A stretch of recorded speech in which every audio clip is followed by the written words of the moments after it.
చంద్రబాబుతో ప్రపంచ bank ADB ప్రతినిధులు భేటీ అయ్యారు.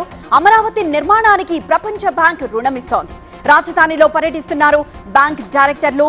అలానే నిర్మాణాలతో పాటు రోడ్లపైన క్షేత్రస్థాయిలో అధ్యయనం చేస్తున్నారు. ఇక దమ్ముంటే రాజీవ్ స్టాట్యూను టచ్ చేయాలంటున్నారు రేవంత్. అక్కడ కేసీఆర్ విగ్రహం పెట్టాలని చూస్తున్నారన్నారు. 10 ఏళ్లుగా తెలంగాణ తల్లి విగ్రహాన్ని ఎందుకు పెట్టలేదు అన్నారు సీఎం. డిసెంబర్ 9లోగా సచివాలయంలో ఏర్పాటు చేస్తామన్నారు. ఇక జగన్ ట్వీట్ కు మంత్రి నిమ్మల కౌంటర్ ఇచ్చారు. వైసీపీ టైంలో పోలవరం సహా అన్ని ప్రాజెక్టుల్లో విధ్వంసం జరిగిందన్నారు.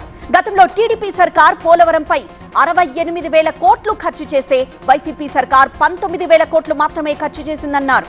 మరోవైపు రైతు రుణమాఫీపై బీఆర్ఎస్ నిరసనలకు పిలుపునిచ్చింది. ఎల్లుండి రాష్ట్ర వ్యాప్తంగా ధర్నాలు చేయాలని నిర్ణయం తీసుకున్నారు.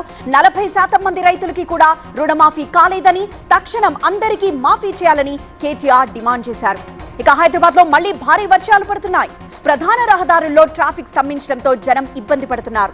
ప్రజలు అవసరమైతే తప్ప బయటికి రావద్దంటోంది జీహెచ్ఎంసీ.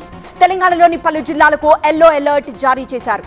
ఇక లేటరల్ ఎంట్రీపై వెనక్కి తగ్గింది కేంద్రం. పరోక్షంగా రిజర్వేషన్లకు మంగళం పాడుతున్నారని రాహుల్ విమర్శించారు. విపక్షాలతో పాటు స్వపక్షంలో కూడా వ్యతిరేకత కనిపించడంతో నియామక ప్రక్రియను నిలిపివేయాలని ప్రధాని ఆదేశించారు. ఇక కోల్కతా హత్యాచార ఘటనపై సుప్రీంకోర్టు విచారించింది. 10 మంది ప్రముఖ డాక్టర్లతో టాస్క్ ఫోర్స్ ఏర్పాటు చేసింది. డాక్టర్ల భద్రతపై టాస్క్ ఫోర్స్ సిఫార్సులు చేయబోతోంది. మరోవైపు దారుణంపై నిరసనలు కొనసాగుతూనే ఉన్నాయి.